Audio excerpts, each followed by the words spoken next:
Snow hammered the Montana mountains as if the sky itself had cracked open and poured a white roaring silence over everything, burying roads and fences and the last signs of daylight.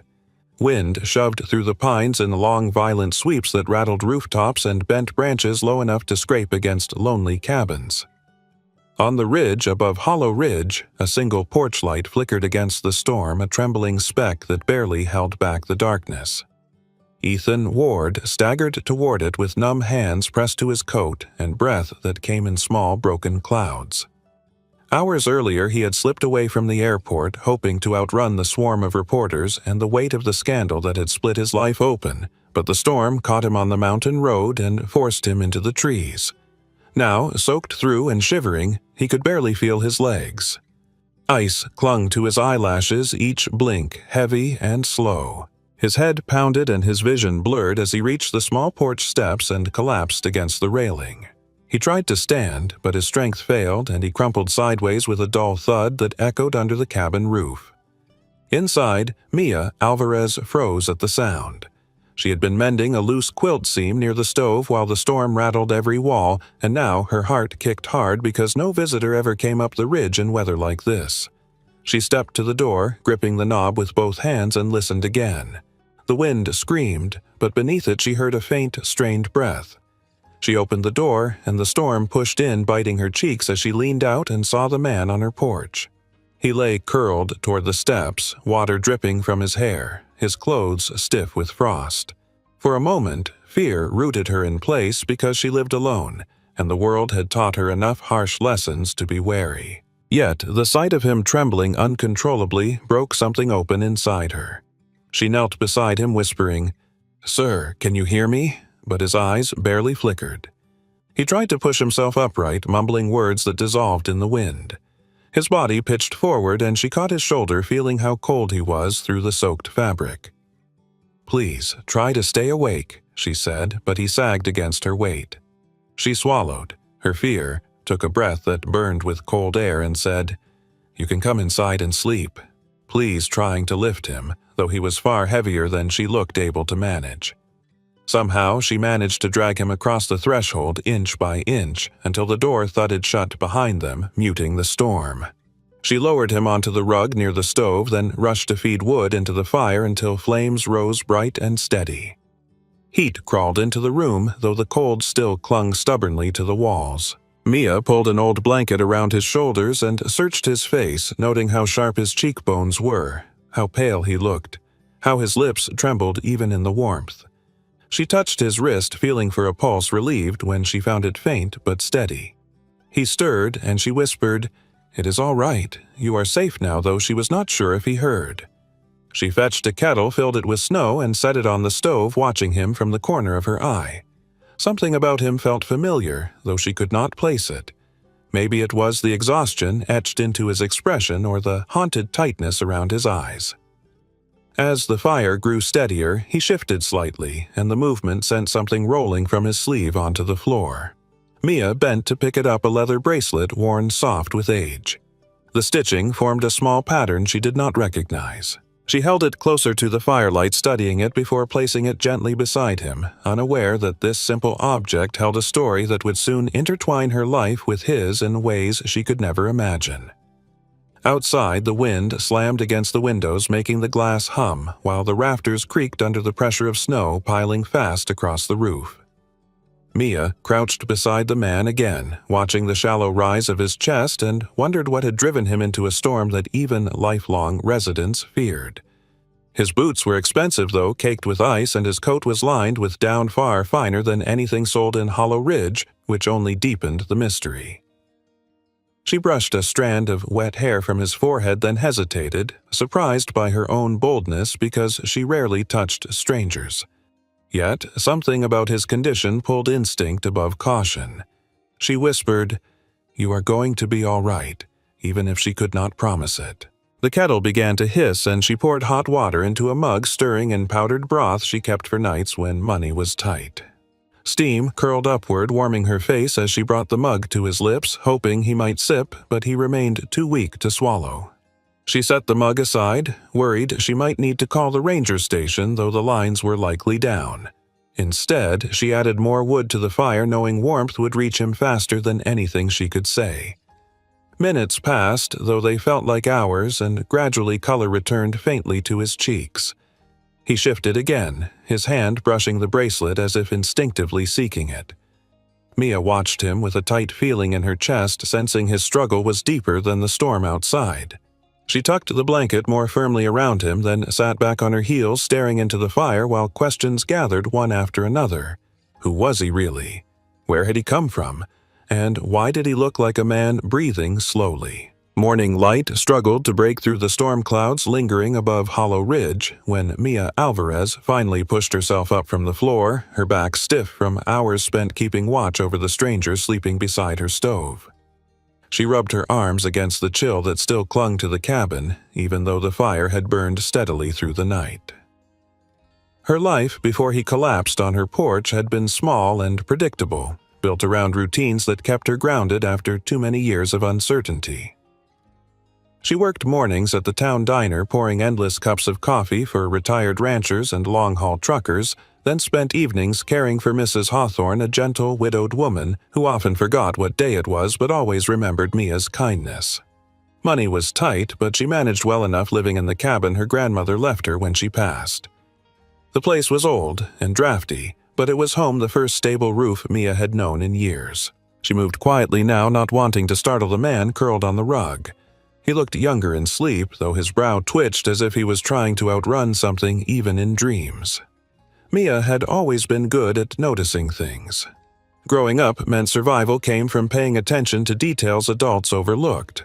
But she had never seen anyone dressed like him simply show up on her porch in the middle of the worst storm of the season. She stepped into the tiny kitchen corner, retrieving a chipped mug to make the cheapest instant coffee she could find. She needed the warmth more than the flavor, and the smell drifted through the room, blending with the smoke from the fire. As she sipped, she let her gaze drift over her modest home. A quilt her grandmother had sewn lay folded on the rocker. Books crowded the low shelf, though most came from the free bin outside the library. On the wall hung framed drawings she had made at 12, trying to forget the image of twisted metal and blinding snow from the accident that stole a piece of her memory. She still remembered fragments, the shriek of the bus skidding, the smell of gasoline, a child's cry, and cold. So much cold. Her therapist at the shelter once told her that blocking out the details might have saved her life. Maybe that was true, but sometimes she wished she could remember fully if only to understand what had shaped her silence. Behind her, the stranger stirred with a faint groan, pulling her attention back to the present. She set her mug down and knelt beside him again. His breathing was steadier, and his skin held a touch more color, but he still looked exhausted. She reached for the wallet she had found in his coat the night before, hoping it might offer some hint about who he was. When she opened it again, the same strange emptiness stared back at her. No cash, no credit cards, no identification. Nothing. She frowned because people in Montana did not wander into blizzards without their ID unless something very unusual had happened.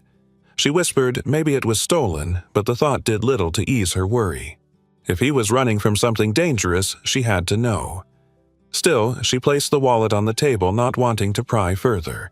A soft groan came from him again, deeper this time, and his eyes fluttered open, wild with panic as if waking into a nightmare. He pushed himself up too fast, and Mia held her palms up, trying to soothe him. "It is all right, you are safe," she said, though her voice trembled.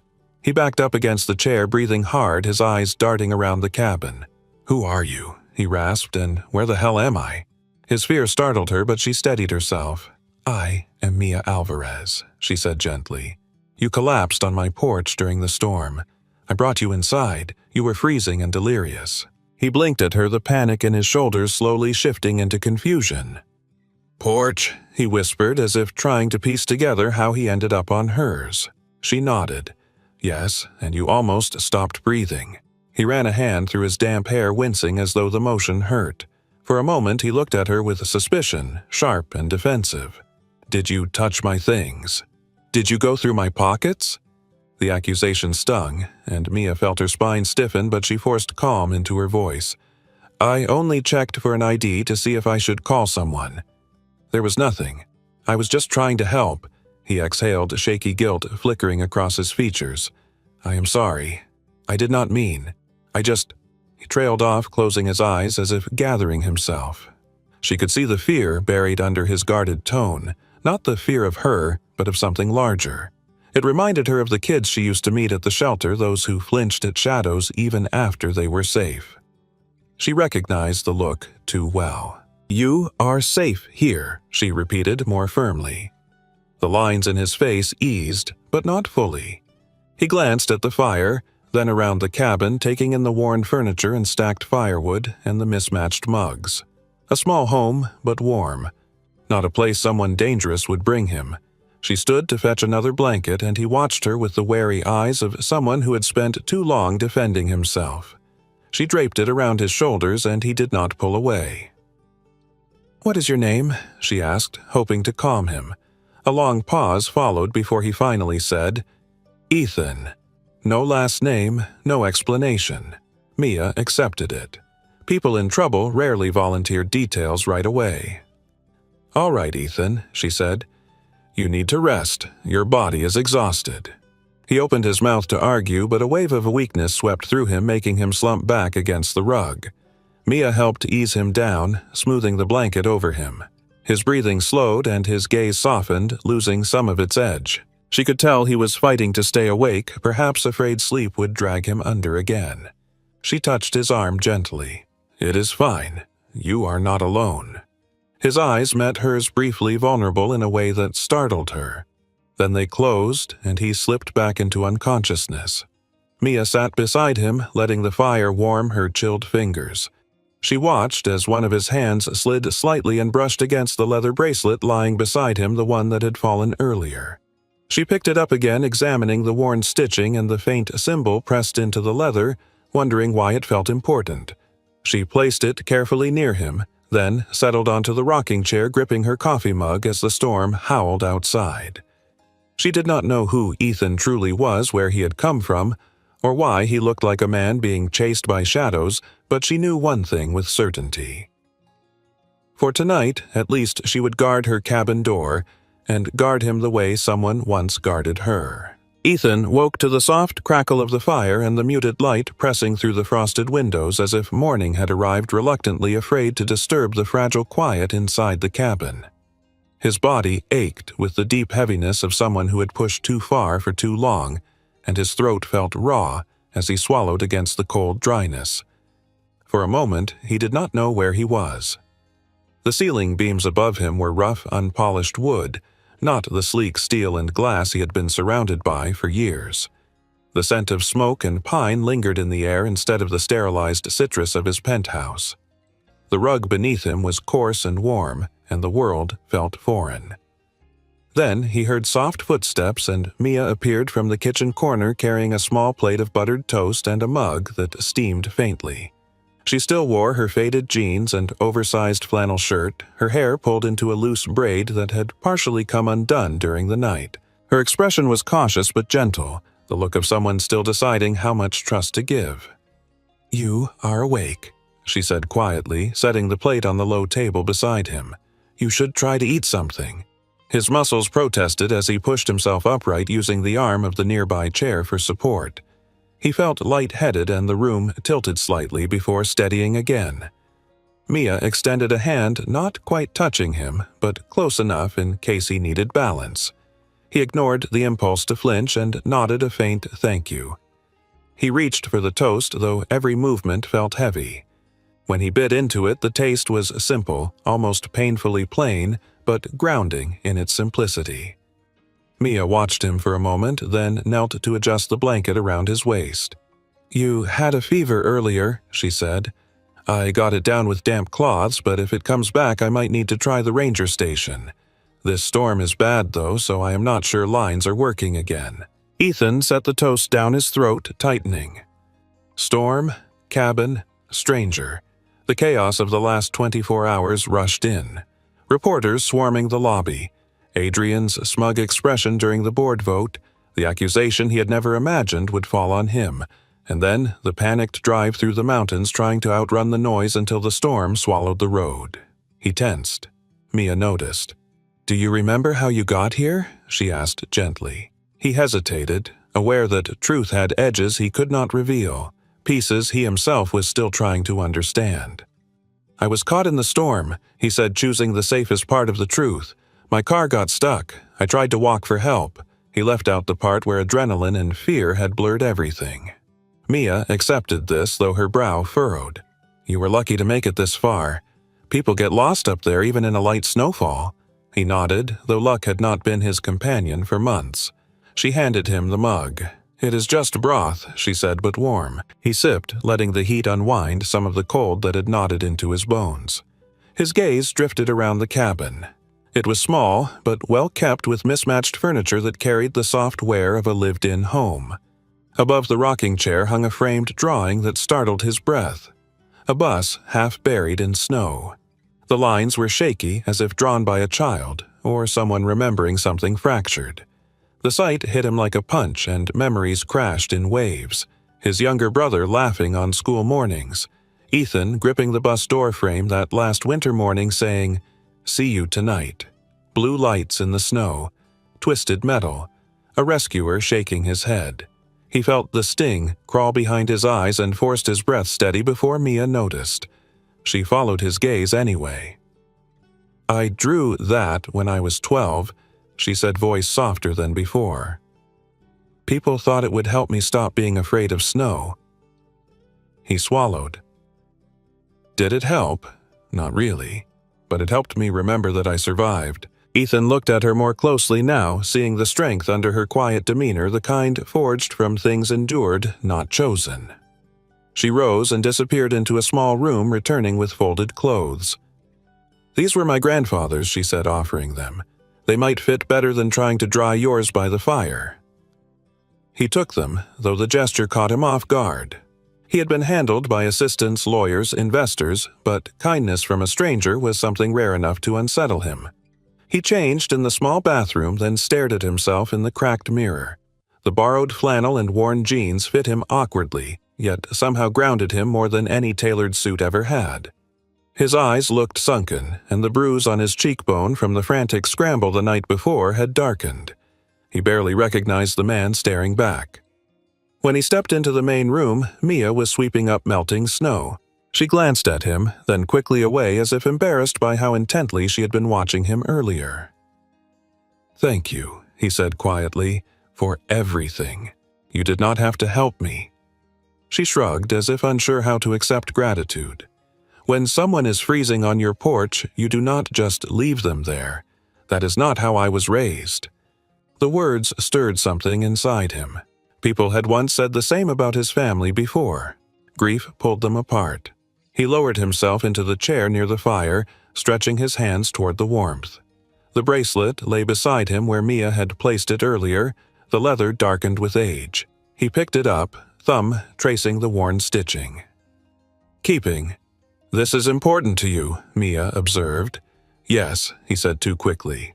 "It was my brother's." Her face softened with sympathy, but she did not ask further. The silence that followed was not uncomfortable but aware, delicate, like fresh snow holding weight without collapsing. Eventually, Mia broke it with a small, hesitant smile. "You should rest today. The roads will be blocked for a while anyway." He nodded, though his mind already raced with the truth he was hiding. He should not be here. A missing billionaire found in a stranger's cabin would spark a frenzy he could not afford. But another truth settled in beneath that one, heavier, quieter. For the first time in months, he felt something like safety. Or perhaps just the exhaustion that comes after running too long. Mia turned toward the stove, humming a quiet tune as she reheated broth, and Ethan watched her as if trying to memorize the strange gentleness of this morning. A man like him did not belong in a place like this. A billionaire should not have ended up on the porch of a woman who owned nothing but kindness and a weather-beaten cabin. Yet here he was, breathing steadily for the first time in a long while, wondering how fate had pushed him to the one doorstep that did not ask for anything in return, and if he deserved to stay even a moment longer. The storm did not ease when afternoon arrived. If anything, the wind grew sharper, weaving through the trees with a mournful howl that made the cabin windows tremble in their frames. Snow piled high against the porch steps and coated the roof in a thick white blanket that threatened to slide off in one heavy sheet. Ethan stood near the door watching another gust swirl powder across the clearing. He already knew he would not be leaving today, maybe not tomorrow either. Miles of mountain road lay buried beneath drifts too deep for plows to reach until the worst of the storm passed. Mia set another log into the fire, balancing it with practiced care before nudging the iron grate closed. Sparks leapt upward, and the cabin filled with a deeper warmth. She dusted her hands on her jeans, then glanced at him with a mixture of politeness and uncertainty. "You can stay until the road's clear," she said, though she avoided meeting his eyes. "But it might be a while." He nodded, grateful for the shelter, though the weight of hiding his identity pressed harder each moment. Still, he could not bring himself to leave, even if the storm allowed it. Not yet. "I can help around the house," he said quietly. "I do not want to impose." Mia blinked as if she did not expect an offer like that from a stranger, much less from a man who carried himself with the quiet confidence of someone used to being served rather than serving. "Well, the sink leaks," she admitted, "and the back door sticks when it gets cold." Ethan glanced around, assessing the cabin the same way he assessed malfunctioning systems in boardrooms, spotting what others ignored. The fireplace stones needed resealing. The window insulation was thin, the front railing had a crack. Fixable things that made him feel steady. "Maybe show me the sink first," he said. She hesitated, then motioned for him to follow her into the small kitchen. The pipes rattled when she turned the faucet on, releasing a thin stream of water that dripped steadily down to the cabinet below. The sound was soft but persistent enough to drive anyone mad. "I have been using towels," she said with a small, embarrassed shrug. "I cannot afford a plumber right now." Ethan crouched beside the cabinet, examining the pipe joints. The sealant had worn away, and a coupling was loose. "Simple enough. Do you have any tools?" "Under the stairs," she replied. "A hammer, maybe a wrench." He retrieved them, and to his relief found a small roll of seal tape. Within minutes he had tightened the joint, wiped the moisture, and secured the fitting. When Mia turned the faucet again, the leak had stopped. She stared as if he had performed a small miracle. "Thank you," she said softly. He gave a faint smile, feeling a warmth unrelated to the fire. It reminded him of fixing things with his brother when they were kids before life grew complicated. He followed Mia back to the main room where she resumed her video call with Mrs. Hawthorne. The older woman's voice crackled through the outdated tablet. "Mia, dear," she said, adjusting her glasses. "I hope you are keeping warm. The storm sounds awful." Mia smiled. "I am managing, Mrs. Hawthorne. How are you feeling today?" Ethan watched from the rocking chair, absorbing the gentle patience in Mia's tone. She guided the older woman through her medication reminders and checked that the heat in her house stayed steady. When the call ended, Mia set the tablet aside with a sigh that carried more fatigue than she meant to share. "A lot of work for one person," he said. She shrugged. "People need help. I do what I can." The humility in her voice moved him. Most people he knew bragged about charity in boardroom meetings while sipping champagne. Mia simply lived it. The fire crackled lower, and he stood to add more logs. As he worked, he felt her gaze lingering for a moment, then turning away as if embarrassed to be caught looking. When he sat again, she asked quietly, "Do you mind if I ask about the bracelet?" His hand instinctively touched the worn leather. "It was my brother's," he said. "He died a long time ago. I keep it to remember him." "I am sorry," she whispered. "Loss leaves long shadows." He nodded, feeling the truth settle heavy in his chest. For years he had buried that grief under ambition and noise, convincing himself that saving strangers through his company's technology might somehow balance what he could not save. Mia leaned forward, placing 2 bowls of simple oatmeal on the table. "It is not much," she said, "but warm." They ate in silence, broken only by the storm's howl and the soft clink of spoons.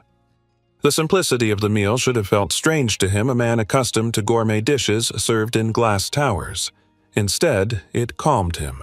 When he finished, he rubbed a hand over his face, realizing how tired he still was. "You should sleep," she said, noticing the heaviness in his movements. You can take the couch. I will be fine." He lay down, though sleep did not come easily. His thoughts twisted with flashes of the boardroom, Adrian's cold stare, the reporters, the betrayal. The storm wailed and the fire's glow flickered across the ceiling. He drifted in and out until a sudden choke of breath pulled him upright. Darkness pressed around him, though the fire still glowed faintly. His heart raced, sweat cooling too fast against his skin. A nightmare. Another one. He pressed his palms to his eyes, trying to steady his breath. Mia stirred from where she slept in the rocking chair, the quilt wrapped around her shoulders. "Are you all right?" she whispered, stepping closer. Ethan nodded, though his hands trembled. "It is just a dream. I have not been sleeping well lately." She crouched beside the couch, her expression softening. "Trauma does that," she said. "It stays, even when we think we outran it." He did not answer, but the truth of her words settled deep. Mia placed the quilt over him, tucking the corners loosely as if unsure whether he would accept the gesture. He swallowed the tightness in his throat. "Thank you," he murmured. She looked at him for a heartbeat longer than necessary, then returned to her chair, closing her eyes. The fire glowed warmer. The house felt smaller, but safer than anywhere he had been in months. Ethan lay back listening to the steady rhythm of Mia's breathing blending with the storm outside and wondered how a stranger's quiet care could feel more healing than anything he had known in years. Morning came quietly the next day, though the storm refused to surrender entirely. The sky remained a heavy sheet of gray, and snow still drifted down in slow, patient flakes that looked harmless until they joined the thick layers burying everything beyond the cabin walls. Ethan woke earlier than Mia this time, sitting up carefully so the couch springs would not creak. His body still ached, but the fever had loosened its grip. The fire had burned low, and he added 2 logs, watching the flames stretch upward with a soft hiss. He needed the steadiness of that small ritual, something predictable in a life that had spun out of his control. As the fire warmed the room, he noticed new details he had missed before. A row of jars filled with dried herbs stood on the shelf beside the stove, their handwritten labels faded. Above them hung a calendar, months out of date. A stack of books leaned against the wall, titles about architecture drawing and old folk stories.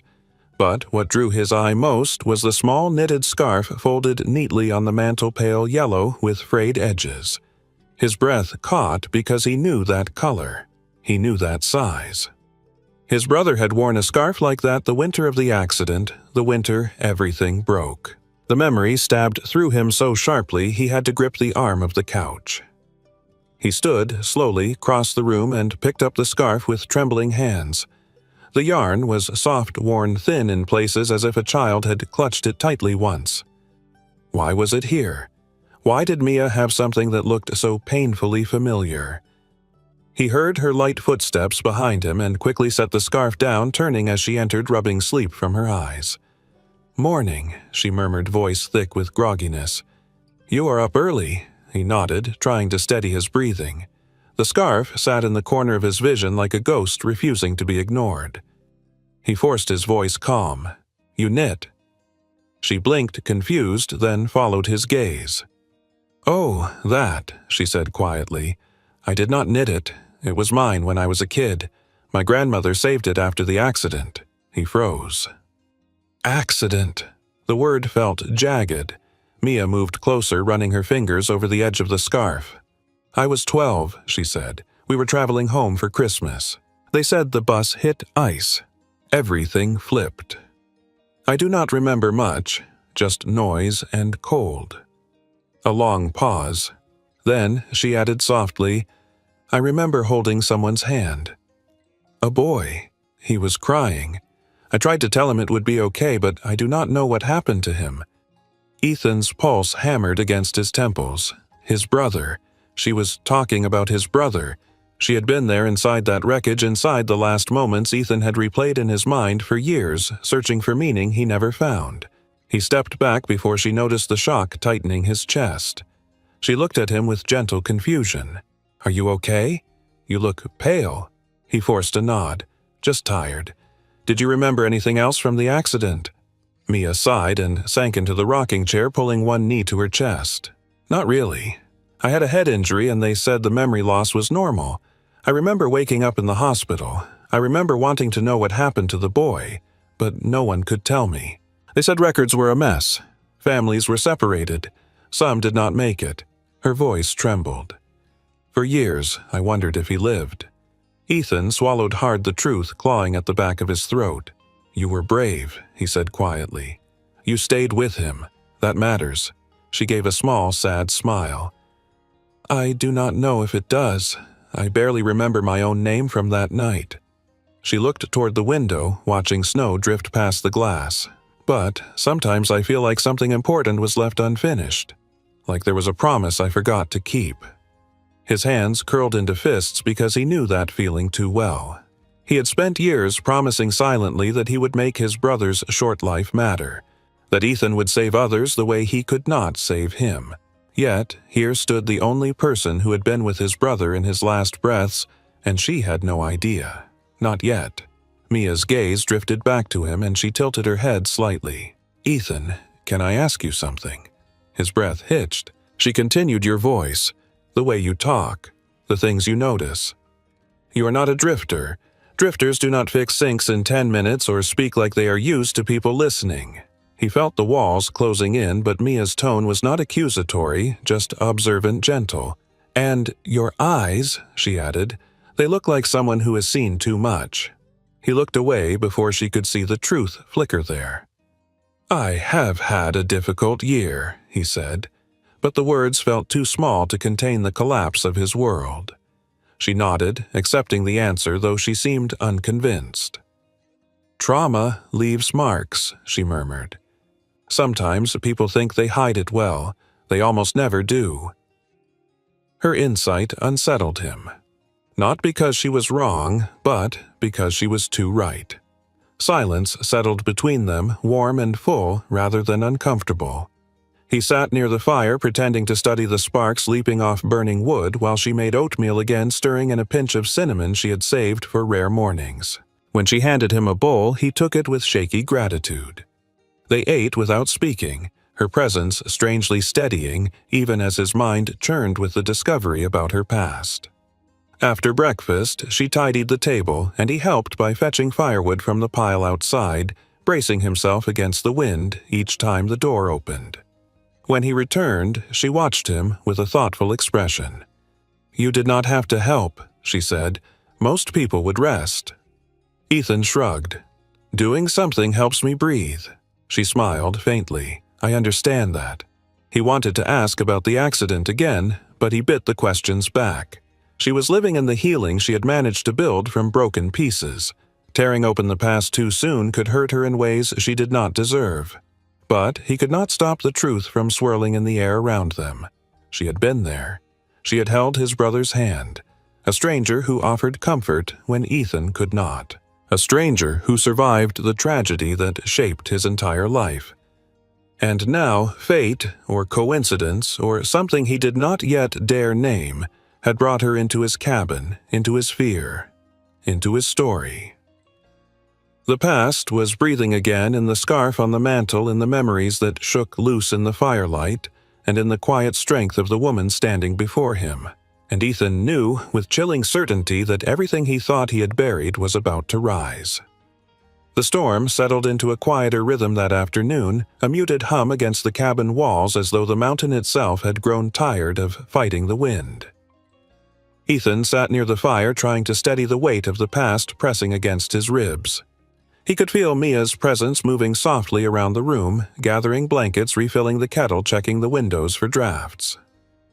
Her quiet routines filled the space with a kind of fragile normalcy, and for a moment he wished he could step into that life and leave everything else behind. Mia finally settled across from him, hands wrapped around a warm mug, her eyes studying him with gentle curiosity. You look like you are carrying something heavy, she said, her voice soft but sure. You do not have to tell me what it is, but the offer is here. Typically, Ethan kept walls so high no one could reach him, not investors, not board members, not even the people who called themselves friends. But something about the way Mia looked at him without expectation made the confession rise before he could stop it. "I lost someone," he said quietly. "Someone I should have protected." She did not move, but her expression softened as if she felt the gravity inside his words. "Who?" "My brother." His voice cracked on the last word, startling him. He cleared his throat, trying again. "He died when we were young." The room felt smaller suddenly, as though the fire's warmth had wrapped around their conversation.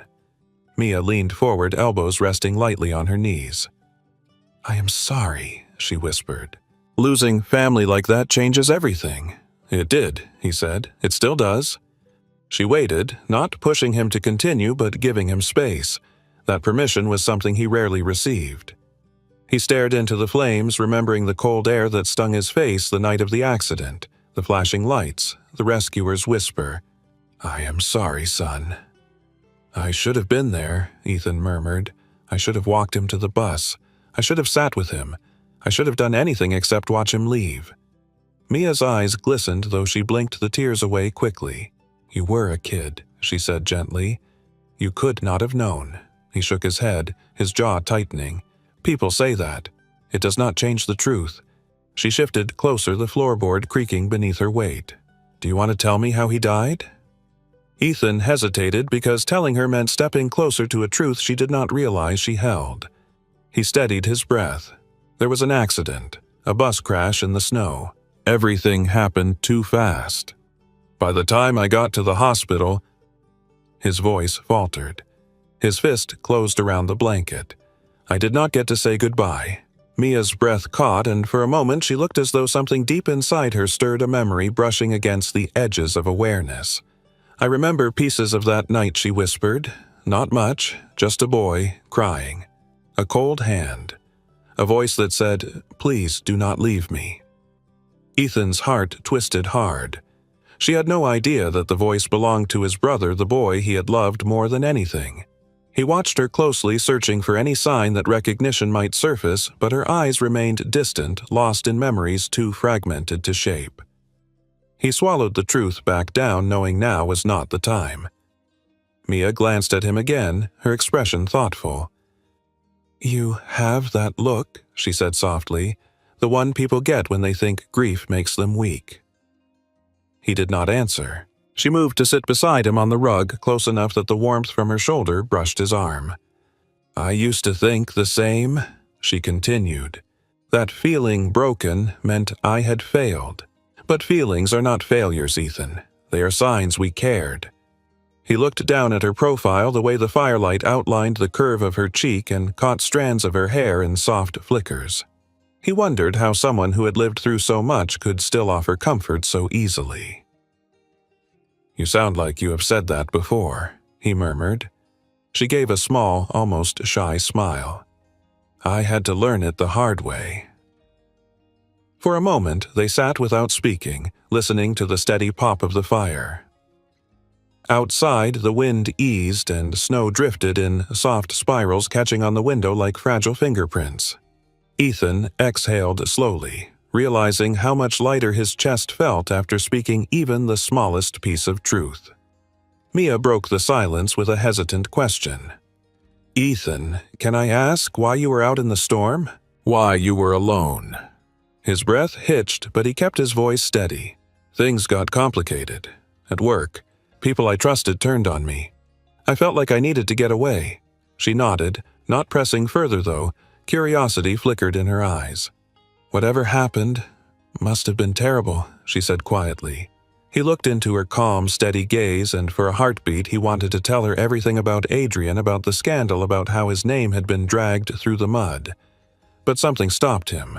Maybe fear, maybe pride, maybe knowing that once she learned who he really was, nothing between them would feel this simple again. Instead, he said, "I just needed to breathe."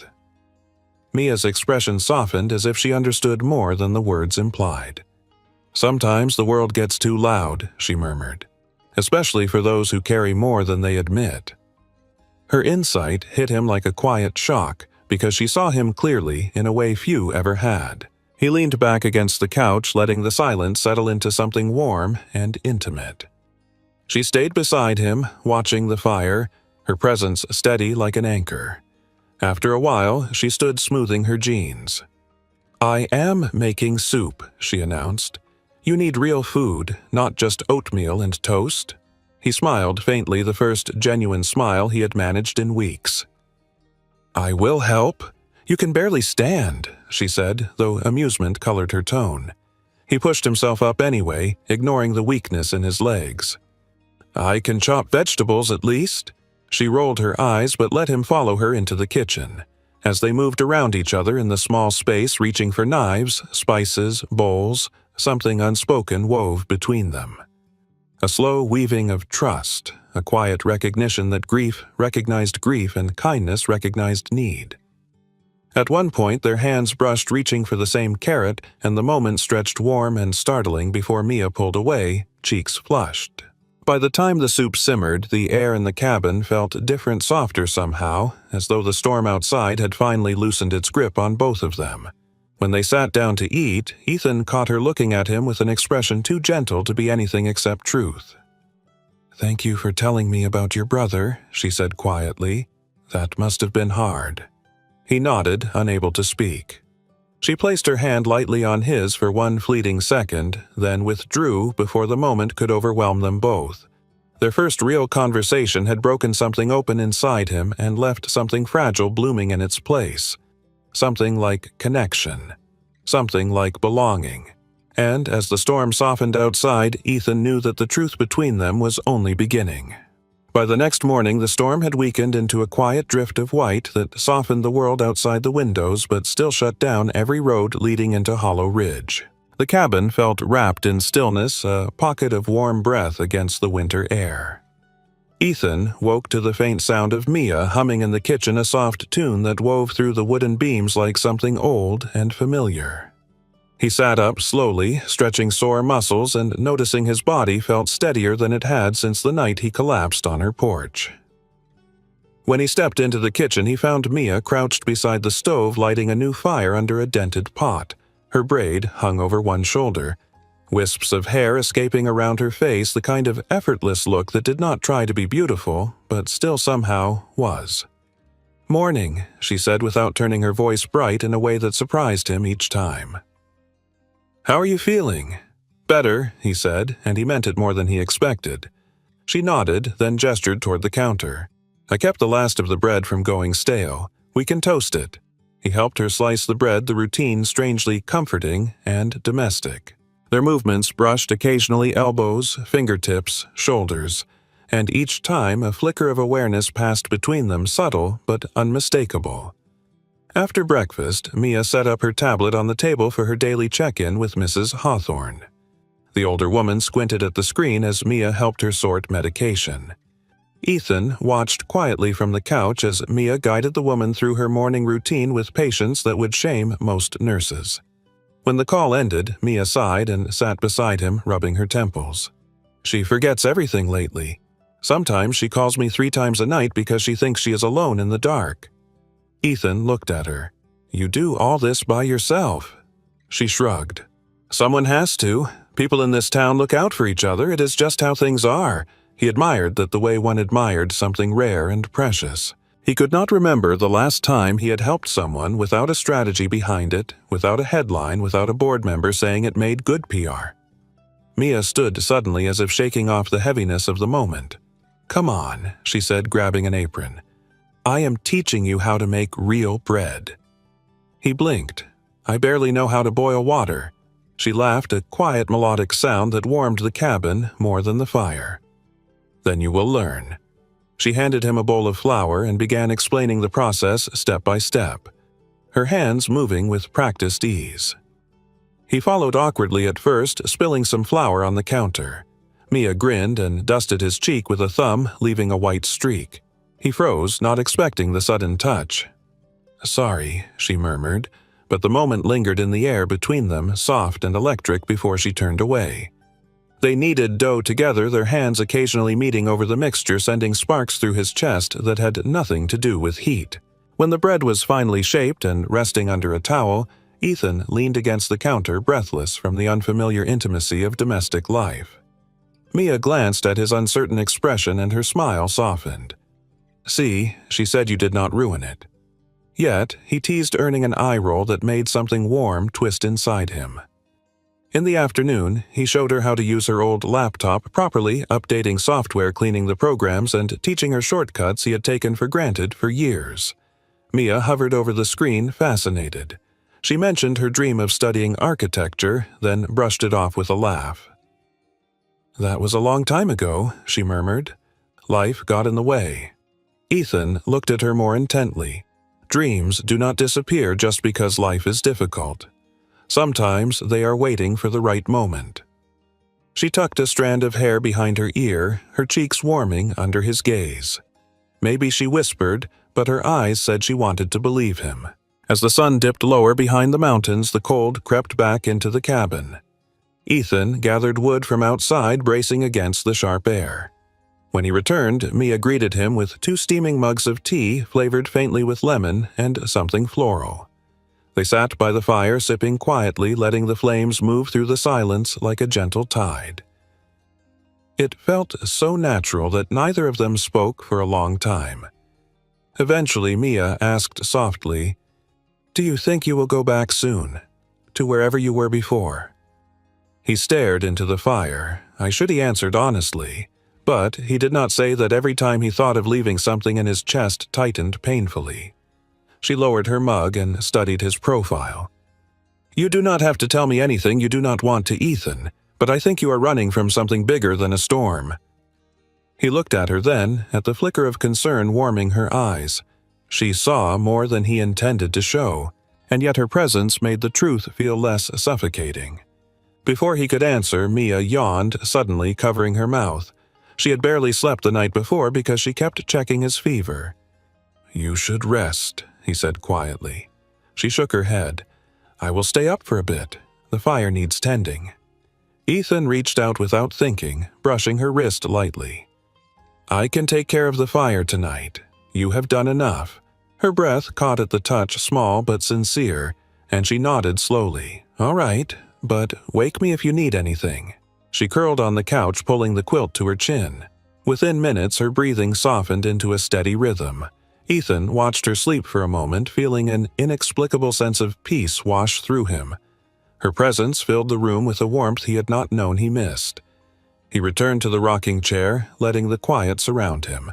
Outside, snow drifted past the windows like falling stars, and the world seemed wrapped in a stillness he had never felt in the noise of his old life. Hours later, Mia stirred in her sleep, and the quilt slipped off her shoulder. Ethan rose instinctively and draped it back over her, careful not to wake her. His hand hovered for a second over her hair before he withdrew. She murmured something in her sleep, soft and unintelligible, but the sound tugged at him deeply. For the first time in months, he did not feel like a man drowning in the consequences of his life. He felt like someone who had stepped into a world quieter and more honest. A world where 2 lives slowly, carefully intertwined not by force, but by presence. And as he sat by the fire watching Mia breathe in peaceful rhythm, he realized he did not want the storm outside to end. Not yet. Not when he had finally found a place where he could breathe.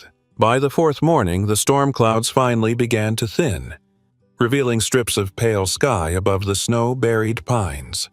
The quiet that settled over Hollow Ridge felt strange, almost deceptive, as though the world was holding its breath. Ethan stood near the frosted window, rubbing away a small circle of condensation with his thumb. In the distance, he saw a faint orange glow atop the ridge, the kind that came from emergency crews clearing blocked roads. His pulse tightened. The outside world was returning, and with it, everything he had tried to outrun. Behind him, Mia hummed softly as she cleaned the table, leftover flour dusting her fingertips from yesterday's baking. She moved with a lightness that made the cabin feel alive, warm, safe. He wished he could freeze the moment, but the sharp beeping sound that cut through the quiet shattered any illusion of safety. Mia jumped. Ethan felt his stomach clench. The tablet on the table lit up, vibrating against the wood. Mia hurried over and grabbed it, expecting a call from Mrs. Hawthorne, but instead her eyes widened. It wasn't a call. It was a notification banner from the national news app she kept only for weather alerts. An image splashed across the screen. Ethan froze. It was him. Billionaire Ethan Ward missing for 72 hours. Scandal deepens. Investigators suspect data breach cover-up. Mia stared at the picture, then slowly lifted her gaze to Ethan. Her breath left her in one stunned, broken sound. Her face emptied of color, her pupils shrinking like someone seeing a ghost. She whispered his name as if she did not trust her own voice. Ethan. He closed his eyes for a brief moment, wishing he could undo what she had seen, but when he opened them, she had already taken a step back, another, and then another until her shoulders pressed against the wall.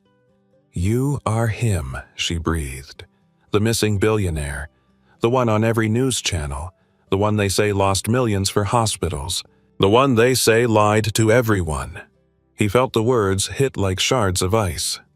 Mia held the tablet in stiff, shaking hands, scrolling through headlines more frantic every second. Pictures of him at board meetings, stepping out of black cars, shaking hands with senators. Reports he knew too well. Reports he had avoided when he fled into the storm. "Why did you lie to me?" she demanded, her voice cracking. "Why did you say your name was just Ethan? Why did you pretend to be someone else?" He wanted to step toward her, but her eyes flashed with fear and betrayal, and he stopped. "Mia, I did not pretend. I just did not tell you everything." "That is the same thing," she whispered. Her hand trembled. "I let you into my home. I trusted you. And you trusted a stranger," he answered quietly. "Someone who has nothing. No power, no money. Someone you protected without reason." She shook her head, eyes bright with hurt. "Do not turn this on me. You should have told me, even once, even when I asked." He swallowed hard. "I was scared." "Of what?" Her voice fractured, but she refused to look away. "That I would throw you back into the snow. That I would judge you. That I would ask for money. That I would call the news." His throat tightened. "No. Then what, Ethan?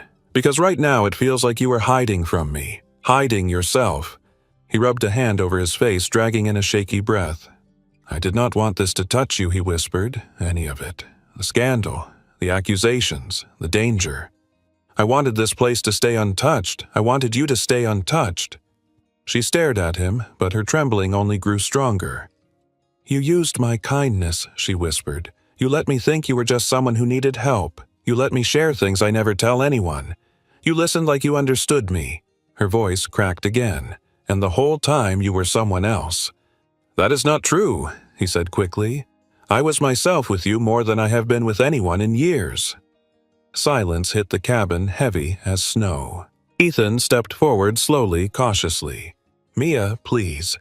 But she shook her head. "I need space. Just space." He felt something inside him splinter. Mia looked down at the tablet again, at the brightness of his photo, at the headline, accusing him of fraud, betrayal, greed. "Is any of this true?" she whispered. "No," he answered immediately, but the truth did not soften her features. Trust had already cracked. She set the tablet on the table, then walked past him toward the door and gripped the handle as if she needed fresh air just to breathe. He reached out instinctively, then stopped himself, hand hovering uselessly in the space between them. Mia turned back, once eyes shimmering with hurt and disappointment that weighed heavier than any accusation he had ever faced. "I thought I finally met someone who understood what it was like to survive things. Someone who did not lie. Someone real." Her voice trembled. "But maybe people like me do not get to have that." Before he could speak, she stepped outside into the cold porch air, pulling the door shut behind her. The sudden silence pierced him. Ethan stood there, breath shaking, staring at the door she had disappeared through, feeling the sting of losing something he had not even fully grasped yet. The kettle whistled behind him, sharp and accusing. He ignored it, pressing both palms to the table, trying to breathe. He had known from the beginning the world would crash into this cabin eventually. He just never expected it to feel like this. Outside, Mia stood at the porch railing, the wind pulling at her hair, her breath forming small clouds. The mountains stretched endlessly before her, indifferent to the storm of emotions inside her chest. Ethan watched her through the window, wanting to go to her, wanting to say every truth he had not dared speak yet, but he stayed where he was because he knew she needed the space she asked for, and because he feared the final fracture that might come if he pushed too soon. The outside world had finally broken into their fragile sanctuary, and the quiet warmth they had built together now trembled on the edge of collapse. Ethan lowered his head, feeling a hollowness open inside him. He did not know how to fix this. He only knew one thing with absolute certainty. Losing Mia hurt more than any betrayal waiting for him beyond the mountains. The morning after Mia walked out onto the porch, the air inside the cabin felt colder than the snow outside. Ethan barely slept, drifting in and out of uneasy dozes on the couch while the fire dwindled to faint embers. Each time he opened his eyes, he expected Mia to still be standing by the window or returning with softened breath ready to speak, but the space stayed empty. He rose before dawn and stepped quietly toward the door, half hoping she might be sitting on the porch wrapped in the quilt. But when he opened it, only the pale blue morning greeted him and a silence that lodged deep in his chest. Snow stretched across the clearing untouched except for one set of footprints leading away toward the tree line. Mia's. He followed the prints with his eyes until they disappeared behind the bend of the path. He closed the door gently, but the sound still echoed like something ending. When Mia returned an hour later, shaking snow from her coat and carrying a bundle of firewood, she did not look at him. She moved with a calm that felt too precise, too contained, as if she had spent the entire walk deciding exactly which pieces of herself she would let him see. Ethan stepped toward her. "Mia, please, we need to talk." She set the firewood down and brushed past him without a word. The quiet hurt far more than anger would have. He followed her into the kitchen. "I never meant to lie to you." She reached for a mug and poured water from the kettle, still avoiding his gaze. "You hid who you were," she said softly. "That is the same thing," he swallowed. "I wanted to tell you eventually. I just needed a moment where the truth did not feel like a weapon." Her hands paused mid-motion, but she did not turn. "It was never going to be easy, Mia. You must know that." She exhaled a tired breath. "Maybe not, but it would have meant something to hear it from you instead of a news alert." He took a slow step closer. "I am not the man those articles say I am. I am being set up." She stiffened. "By who?" "Someone I trusted. Someone who knows how to twist the truth." His shoulders tightened as the image of Adrian's cold, confident smirk rose again. Mia finally looked at him, her eyes clouded with hurt and something like fear. "And you think staying here hiding at my cabin will solve that?" "No, but running from the storm bought me time to breathe. I did not expect to find—" He hesitated, the next word too raw. "Safety." Her expression flickered, but she quickly looked away. "You should not have come here. Not like this. The world is looking for you, Ethan. Reporters, authorities, investors. If they find out you stayed with me—" She closed her eyes, the thought too sharp. "Everything in your life has consequences. People like me cannot afford to get caught in the middle." He stepped closer, but she stepped back, stopping him mid-reach. That hurt worse than anything. Then came the sentence he feared most. "You should go when the road's clear." His chest tightened, a dull, crushing ache that stole his breath. He searched her expression for any sign of warmth, but found only trembling resolve. "If that is what you want," he whispered. Her voice wavered. "It is what has to happen." They spent the day in a quiet that felt like a thin sheet stretched too tight between them, ready to tear. Mia went about her chores with a deliberate steadiness, washing dishes, tending the fire, checking on Mrs. Hawthorne through the tablet, though her voice lacked its usual warmth. Ethan helped where he could, splitting firewood, shoveling the walkway, repairing the loose latch on the back door. But every task felt hollow, stripped of the fragile joy they once shared. When evening settled outside, he stood at the window watching the clearing glow under the pale moonlight. He heard Mia moving in the small room she used as a pantry, rummaging for ingredients for dinner. He wanted to speak again to find the words that would make her understand, but he knew forcing it would only drive her farther. Later, as they ate quietly at the table, Mia finally spoke, though her voice was barely above a whisper. "What are you going to do when you leave?" "Go back," she said before he answered. "To the city, to the company, to the people accusing you, to the world that wants to tear you apart." He stared at the steam rising from his bowl, unsure how to shape the weight sitting heavy inside him. "I will have to face it," he said. "Eventually." She nodded slowly. "You cannot hide from something that big." Ethan reached for his glass, hands trembling faintly. "I did not come here to hide from responsibility, Mia.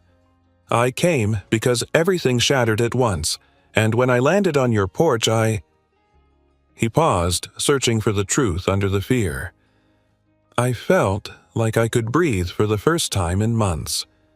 Her jaw tightened. "Please do not say things like that. It makes this harder." She stood abruptly, pushing her chair back. "I need to clear my head." She grabbed her coat and stepped outside into the cold evening. Ethan waited 10 minutes, then followed her footprints to the edge of the clearing, but she was nowhere in sight. The sky deepened into purple, then black.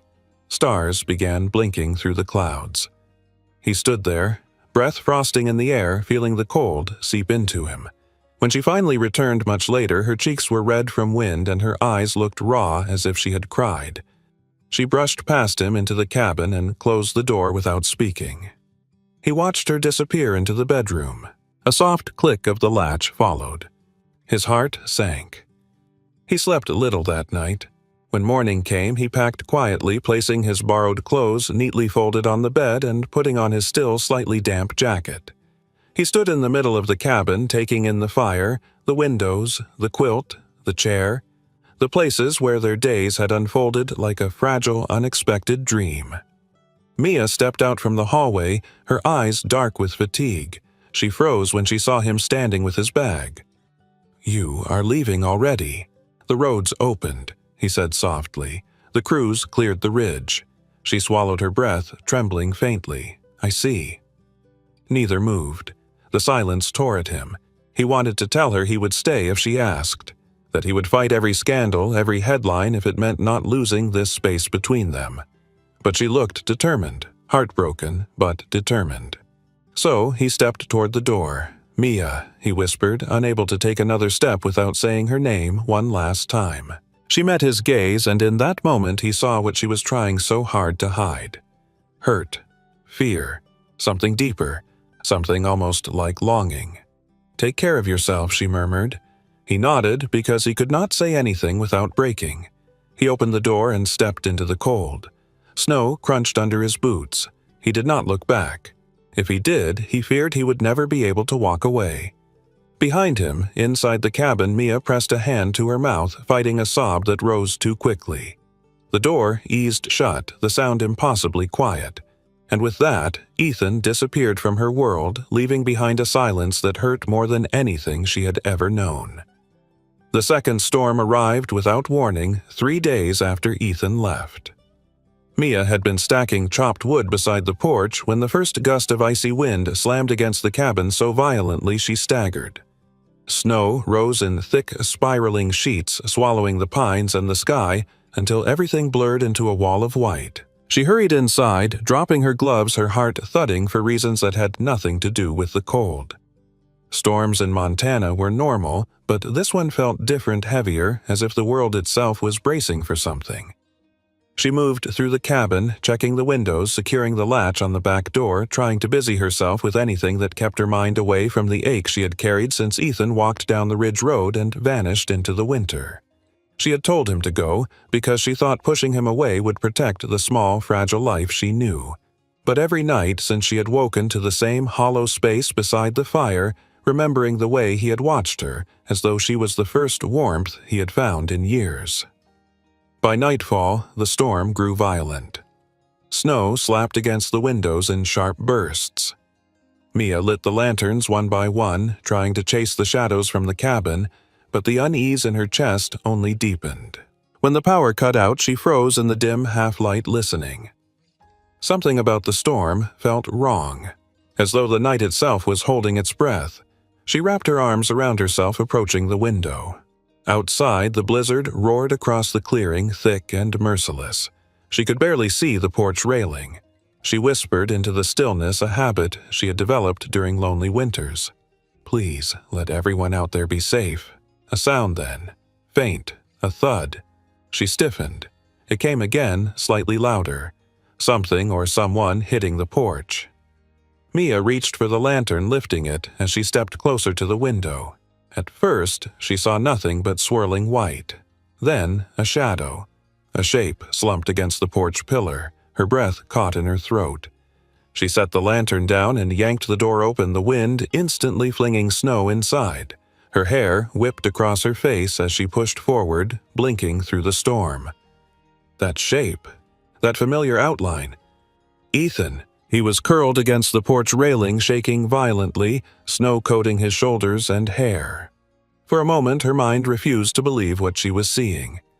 He should have been miles away in the city dealing with scandals and boardrooms and men who wanted to tear him apart. Not here on her porch, half frozen to death again. Mia dropped to her knees beside him, her breath trembling. "Ethan. Ethan, can you hear me?" His eyes lifted slowly, unfocused, glazed with hypothermia. His lips were pale blue. For a moment, he simply stared at her as though unsure she was real. Then, with a breath that sounded broken, he whispered the words she never thought she would hear again. "I came back." She felt something inside her crack wide open. Ethan leaned forward as though trying to stand, but the cold had stolen the strength from his limbs. He pitched forward, falling against her shoulder. She wrapped her arms around him, struggling to lift him. "Ethan, please stay with me." "Not again. Not like this." The snow stung her face as she dragged him across the porch, the wind nearly knocking both of them over. She kicked open the door and pulled him inside, closing it with her foot. Ethan collapsed onto the wooden floor, shivering uncontrollably, his breaths sharp and uneven. Mia dropped beside him, pulling off his soaked jacket, struggling with the frozen zipper. Water pooled around them, snow melting into the floorboards. She ran to grab blankets from the bedroom, throwing them over him. Ethan tried to speak, his voice trembling. "I had to tell you. Not safe out there." She pressed a hand to his cheek, feeling how frighteningly cold he was. "Ethan, listen to me. You need warmth. We will talk later." She helped him to the couch, supporting his weight as he leaned heavily against her. His head fell toward her shoulder, his breath brushing her neck like a fragile apology. She knelt in front of him, rubbing his arms to bring warmth back. "Ethan, why did you come back in a storm like this? You could have died." His lashes fluttered, but he forced his eyes open, meeting hers with an intensity that cut through the cold. "I could not leave things like that. I could not leave you like that." Something in her chest wavered helplessly. He swallowed hard, forcing the words through trembling lips. "I thought leaving would protect you. I thought the distance would make it easier for both of us, but the moment I walked away, everything felt wrong." He shuddered, wrapping one hand weakly around the edge of the blanket. "I kept seeing your face when you found out who I was. I kept hearing the silence in this cabin. It was louder than anything waiting for me in the city." She remembered that silence too. It had been a constant echo. He leaned forward slightly, his voice cracking. "I came back because I needed you to know the truth. All of it. I needed you to hear it from me. Not from the world, not from headlines, not from the people trying to destroy my life. From me." She felt her breath hitch. Outside, the wind howled, beating against the cabin, but inside, everything felt suddenly still, as if the storm had drawn every distraction away, leaving only the space between them. Ethan's voice softened, barely a whisper. "I stood on the porch for a long time. I did not know if you would open the door. I did not know if you wanted me here. I just knew I had to come back." She looked at him, really looked. His hair matted with melted snow, his cheeks raw, his eyes tired and full of something she could not name. Something vulnerable, something true. She reached for his hand, instinct guiding her before thought. His fingers were ice cold, but they curled weakly around hers. Mia's voice trembled. "Why did you not knock? Why did you just stay out there in the storm?" His answer came soft, fragile. "Because I was afraid I did not deserve to come in." Her breath broke. She felt her throat tighten. "Ethan," she whispered, leaning close, "you can come inside and sleep." He closed his eyes, the words hitting him like warmth he had been waiting for far too long. His body sagged into the couch, exhaustion pulling at him. Mia pulled another blanket over him, brushing damp hair from his forehead, her movements gentle, instinctive. His voice faint. "Mia, thank you for opening the door again." She swallowed her tears, tucking the blanket tighter around him as the storm raged beyond the walls. She whispered, almost inaudibly, "I never wanted to close it." Ethan drifted toward sleep breath by breath, settling into the warmth he had nearly lost. And this time she stayed by his side, refusing to let him fall into the cold again. The storm did not let up through the night, but inside the cabin, a different kind of stillness settled as the fire crackled low, casting soft, shifting light across Ethan's resting face. Mia sat beside him on the floor, her back leaning lightly against the couch, careful not to disturb him, but unable to step away. Every few minutes she checked his temperature, pressing her fingers to his wrist to feel the rhythm of his pulse. It steadied, slowly returning warmth, inch by inch. She exhaled in quiet relief, though her heart still thudded with a fragile mixture of fear, sorrow, and something deeper she did not yet know how to name. Round dawn, Ethan stirred his breath, catching as though waking from a nightmare. His eyes opened unfocused until they found her silhouette in the dim firelight. "Mia," he whispered, voice rough. She moved closer, resting a gentle hand on his arm. "I am here. You are safe." His eyes softened with exhaustion, but also with something else, a gratitude that tightened her chest. He shifted, struggling to sit up, and she quickly helped him, placing pillows behind his back. For a long moment, neither spoke. The storm outside was a muted roar, the fire inside a soft heartbeat. Then Ethan drew in a trembling breath. "I need to tell you everything now." Mia froze, her fingers tightening around the edge of the blanket. Ethan looked down as if gathering all the parts of himself he had spent years burying. When he finally lifted his gaze, it held a weight that made her breath stutter. "It began with my brother," he said quietly. The words hung between them, fragile as frost. Mia's chest constricted. She waited, unable to speak. Ethan swallowed hard. His name was Caleb. He was 8. He paused, closing his eyes as if the memory still carried a pain that burned through time. He was bright, loud, stubborn. He continued, voice breaking on the last word. He loved snowstorms more than anything. Always begged to ride the winter bus route through the mountains. Mia felt a sudden flicker in her memory, a vague echo she had tried to understand for years. A small voice crying in the cold. A tiny hand gripping hers. She held her breath. "One day, we took the bus home," he said softly. "I was 14. He wanted to sit by the window to watch the snow. There was ice on the road. The cliffside was unstable. I told him to move. He did not listen. I yelled. The last thing I said to him was too harsh. His voice cracked completely. The bus slid. Everything went white." Mia's hand rose instinctively to her heart. The ache inside her pulsed. She saw flashes, memories long buried rising through the fog. Cold. Screams. Metal twisting, a hand in hers. Ethan's voice trembled. "When I woke up, Caleb was gone. They told me he did not make it, and I ran to the wreck. I needed to see him, needed to find him. They stopped me, but I saw his scarf in the snow, the yellow one." Mia's breath trembled. Ethan opened his hand slowly, revealing the worn leather bracelet stained by time and weather. This was his he said. "I wear it because I swore I would never forget him, and because I never forgave myself for letting go of his hand." Mia's vision blurred. Her throat tightened painfully. He looked at her then, with an expression so raw it almost undid her. "When I saw your sketch of the overturned bus," he whispered, "I felt like the world tilted.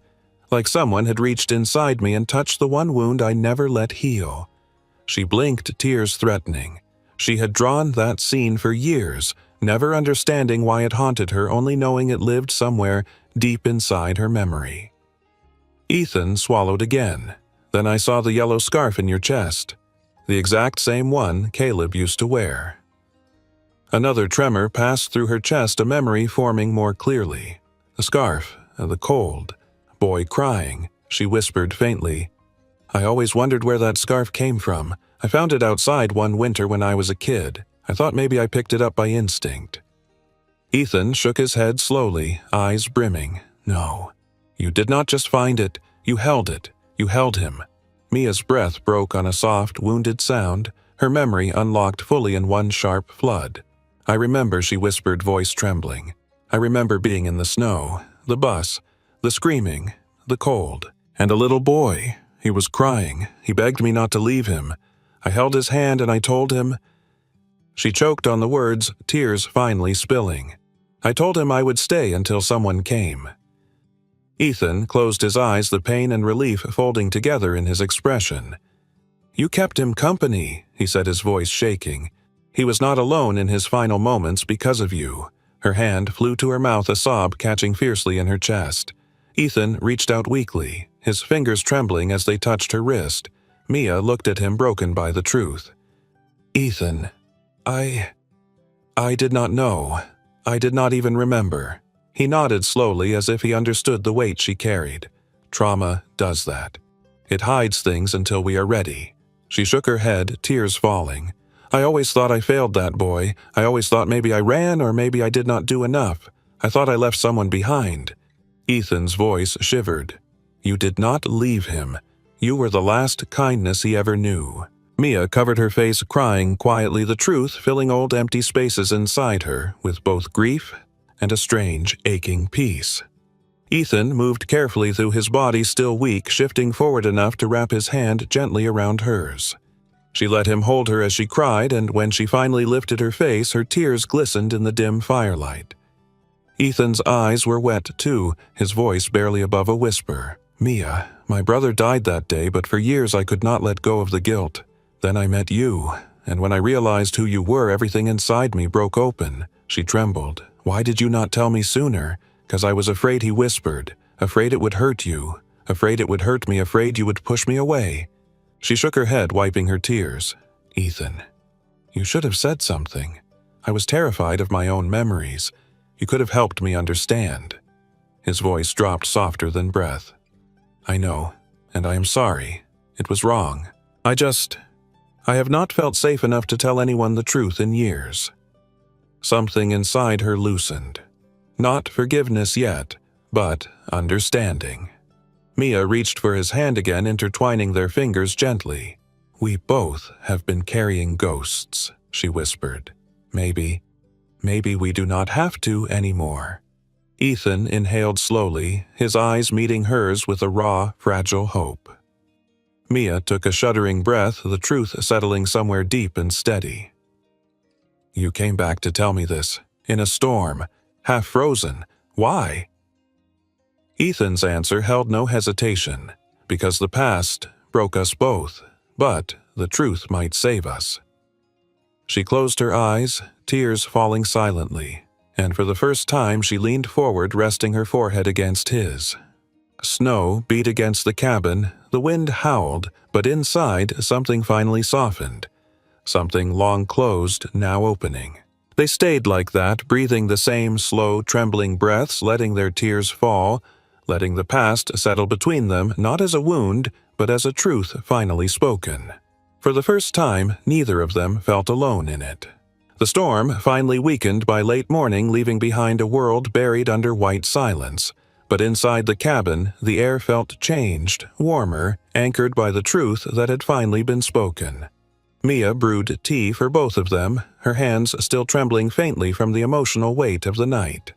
Ethan sat upright now, pale but steadier, wrapped in a blanket as he watched her move with quiet focus. The calm in her movements was different today, not the guarded stillness she carried after he left the first time, but something gentler, as if speaking the truth had opened a door between them that could no longer be closed. When she returned with 2 steaming mugs, he accepted his with a soft thank you, his fingers brushing hers just long enough to send a warm pulse through her chest. They drank in silence until Mia finally set her mug down and asked softly, "What happens now?" Ethan exhaled slowly, his shoulders tightening with the gravity of what awaited him beyond these mountains. "I have to go back," he said. "I have to face it all. The accusations, the board, the lies Adrian spread." Mia nodded, even though the thought tightened her chest. "And you have the proof." His jaw clenched. "Yes, I have everything I need to clear my name, but exposing him publicly. It will be ugly, it will be loud, and I do not want you caught in the crossfire." She held his gaze steady for the first time without hesitation. "Ethan, I have already been in the middle of this. You came to my porch half-frozen twice. I am not stepping aside now." Something in his expression softened so deeply she felt it in her own heartbeat. They packed slowly, preparing for the journey back to the city. Ethan insisted on helping, though his strength had not fully returned, and every time he steadied himself on a counter or chair, Mia stepped instinctively closer, ready to catch him. When they loaded the last bag into Mia's old truck, Ethan paused, looking back at the cabin with an expression full of memory and quiet revelation. "This place saved me," he said. Mia's breath hitched. "You saved me," she corrected gently. The drive to the city took hours, carving through winding roads between pine-covered mountains until the world gradually transformed from untouched snow to highways thick with traffic. Social media buzzed on Ethan's phone with unread notifications and missed calls. News articles flashed across the screen showing his absence, fueling speculation.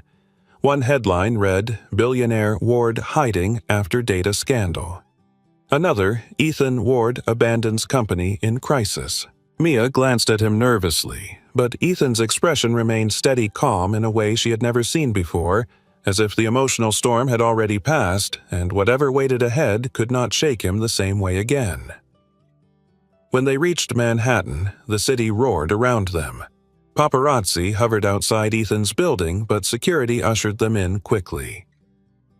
Inside the conference floor, executives buzzed with panic, whispering urgently until Ethan stepped through the doors and everything fell silent. Cameras flashed. Voices rose in startled disbelief. Mia stood slightly behind him, her presence quiet but grounding. Ethan moved with calm authority as he approached the podium prepared for the press conference already set up by the board. Adrian Cole stood near the front, seemingly composed, but his smile wavered when Ethan met his eyes. Ethan waited for the room to settle, then spoke into the microphone, voice steady and resonant. "Thank you for coming.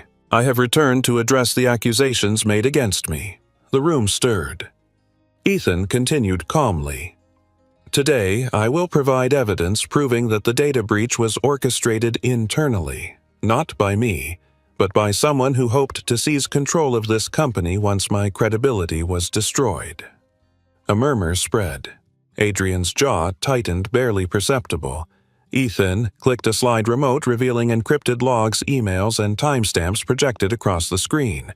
Lines of evidence showed exactly who had accessed the secure servers, who had rerouted files, and who had manipulated numbers. Adrian Cole. Gasps erupted from every corner of the room. Adrian stepped forward, voice cracking. "This is fabricated." Ethan lifted a second set of files, physical copies signed and time-stamped by third-party auditors. "This is not fabricated. This is your work, Adrian. You tried to ruin me and risked the medical contracts that keep this company running. You put lives at stake." Adrian's face, drained of color security, moved in, and the board members exchanged stunned glances, some already whispering orders into phones. Reporters fired questions. "What happens next, Ethan? Are you pressing charges? Will you resign?" Ethan looked out over the sea of cameras, then glanced at Mia standing quietly in the corner, her presence steadying him, guiding his next words. "Yes," he said clearly, "I will be stepping down as CEO." The room erupted in shock. Ethan continued calm, unshaken. "I built this company to save lives, not to drown in politics, greed, and betrayal. It is time for new leadership untouched by corruption. I will remain as an advisor, but my life is taking me somewhere else." His gaze returned to Mia, softening in a way anyone watching could feel even through the lights and lenses. "Someone saved me twice during these past weeks," he said, voice steady but full, "and she reminded me why I built all of this in the first place. Kindness, courage, humanity. These matter more than power ever will." Cameras swung toward Mia. She froze, eyes widening, but Ethan offered her a small, reassuring nod. Reporters shouted, asking who she was, but Ethan silenced them with a raised hand. "She is someone whose name the world does not need. What matters is what she taught me. That a life built on fear and guilt is not living, and that sometimes healing comes from the most unexpected place." After the conference, Ethan walked to her through a sea of reporter security and flashing lights. She stood rooted, heart pounding. "You really stepped down," she whispered. He nodded slowly. "I want a different life. One that does not drown me. One that—" He hesitated a moment, his next words trembling with sincerity. "One that has space for you if you want it." A soft inhale escaped her like a tiny unraveling of every fear she had carried. "And you want to go back to Montana?" she asked. "Yes," he said without hesitation. "With you." She felt something warm burst quietly inside her like a lantern being lit in a dark room. They drove out of the city that evening, leaving behind skyscrapers and cameras fading into the distance. Mia watched the lights disappear, replaced by mountains once again, and Ethan reached across the console, taking her hand gently, his thumb brushing her knuckles in a lingering promise. When the mountains finally appeared on the horizon, Mia whispered, almost breathless, "We are really going back." Ethan turned to her with a soft, steady smile. "We are going home." 1 year later, the mountains of Montana greeted spring, with slow melting drifts and sunlight that stretched gently across the valley as though softening everything it touched. The cabin that once stood weather-beaten and half-forgotten had transformed into a warm, lived-in home, the kind shaped by steady hands and quiet hope. Fresh wood reinforced the porch. New shutters framed the windows, and along the railing hung small wind chimes that Mia crafted herself, their silver tones dancing each time a breeze passed through. Inside, laughter drifted easily now, sometimes Ethan's, sometimes Mia's, and sometimes the excited voices of children from the new center in town, the one Ethan had opened in Caleb's name. They visited often, bringing drawings, cookies, stories about school filling the once lonely cabin with life. Mia stepped onto the porch that morning, her sketchbook tucked under her arm, the sunlight warming her shoulders. She wore a faded yellow scarf she had knitted herself, inspired by the one she once found in the snow, a symbol that now felt less painful and more like a thread connecting past to present. Ethan followed moments later, carrying 2 mugs of coffee steam curling into the cool morning air. He set them down on the small table beside the rocking chairs before joining her at the railing, slipping an arm around her waist. "Morning," he murmured, brushing his cheek against her hair. She leaned into him, instinctively resting her head against his shoulder. "Morning." They stood in a comfortable silence for a while, listening to the creek below and the wind traveling through the pines. A year ago, Ethan had collapsed on this very porch, fighting for breath and warmth and hope.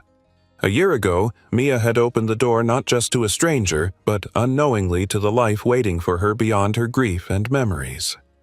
Now the porch felt like the heart of everything. Ethan kissed the top of her head, then looked out toward the valley. "The center is nearly finished," he said, voice filled with quiet pride. "The kids will love the new classrooms." Mia smiled softly. "They will. You built something beautiful, Ethan." He turned to her, expression tender.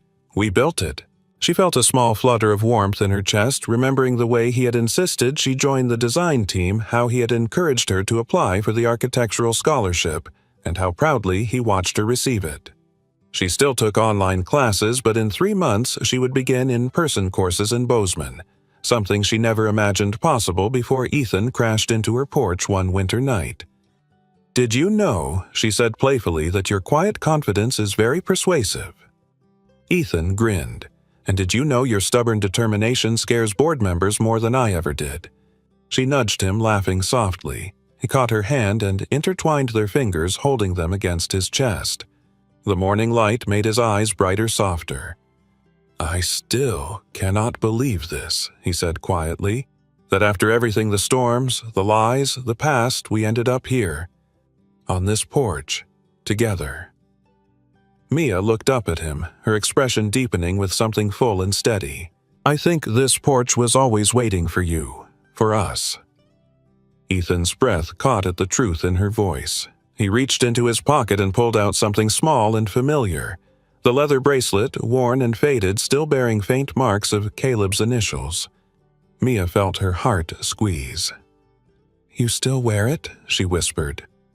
"Always," he replied gently, "but it does not hurt the same way anymore." She brushed her fingers over the bracelet, feeling the years of pain embedded in it and the healing that had begun to take its place. He cupped her cheek thumb, sweeping softly along her skin.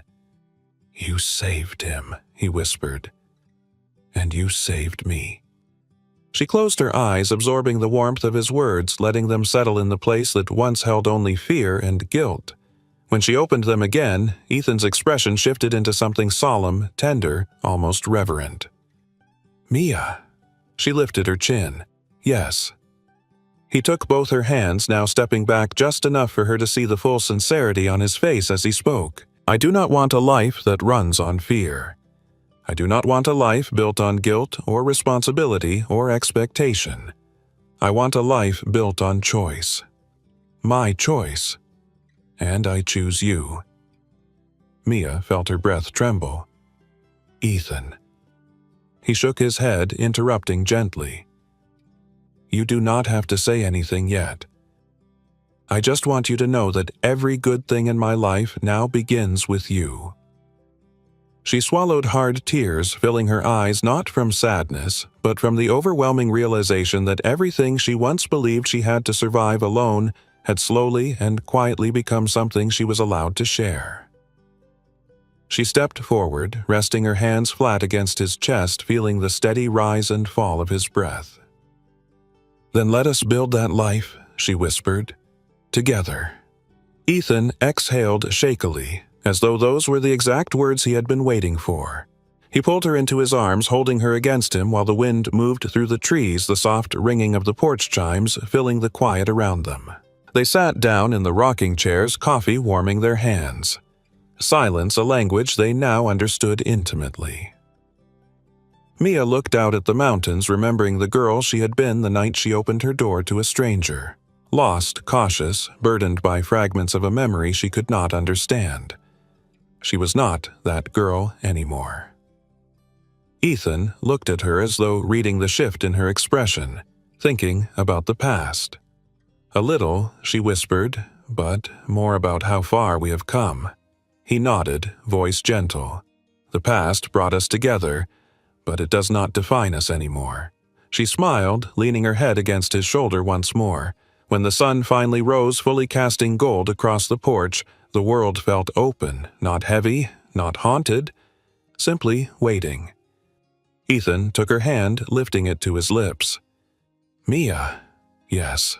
He whispered words soft enough to blend with the breeze. "Thank you for opening the door that night."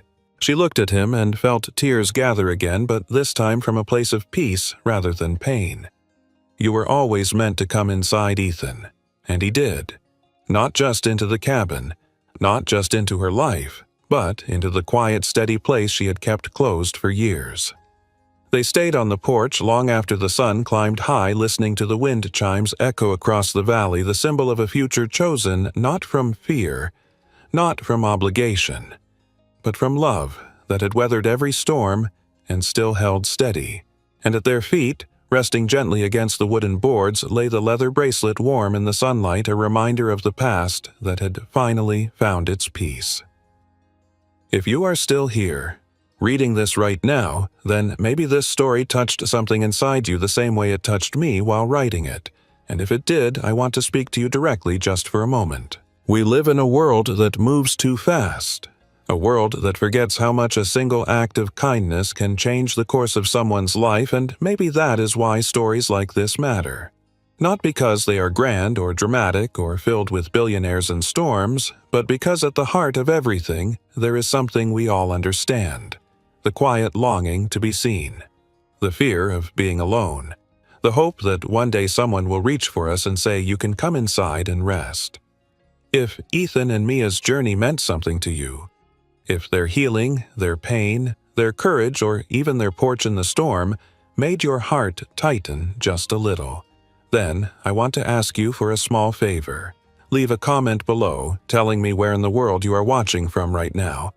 Because every time I see those messages from all over the United States, from Canada, the UK, the Philippines, Australia, South Africa, India, and so many more places, it reminds me exactly why I keep creating these stories.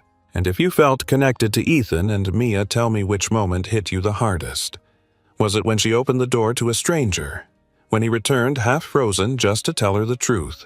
When their shared past finally came to light? Or was it the quiet, simple moment on the porch when they chose each other without fear? Your voice matters more than you know. And if you want to help this story reach someone who might need it today, maybe someone who feels alone or stuck or weighed down by the past, consider tapping the like button or sharing the video with someone you care about. You might be surprised how far a simple tap can carry a message of hope. And if you would like more stories like this, emotional stories about healing, second chances, kindness, and the kind of love that does not demand perfection but grows through broken places, then make sure you subscribe so you never miss what comes next. I promise you this: every story I write for you will carry heart, will carry meaning, will remind you that even on the coldest nights, someone somewhere is meant to show up at your door and say you are not alone anymore. If you want a little extra reflection, here is my question for you today, and I truly hope you answer it in the comments. Have you ever opened your door, even metaphorically, for someone who needed you at exactly the right moment, and did that moment change you? Or maybe you were the one standing in the storm, waiting for someone to open the door. You are welcome to share only if you feel comfortable, but I rate every story, every memory, every whisper of real life you leave behind, and I carry them with me into the next story. Thank you for spending your time with Ethan and Mia. Thank you for letting this world unfold in your imagination. Thank you for believing in the power of forgiveness, of truth, of choosing love even after the storms. Wherever you are, I hope tonight is gentle. I hope you find warmth. I hope you remember that kindness changes everything, and that one open door can rewrite an entire life. Until our next story, I will be waiting for you on the porch.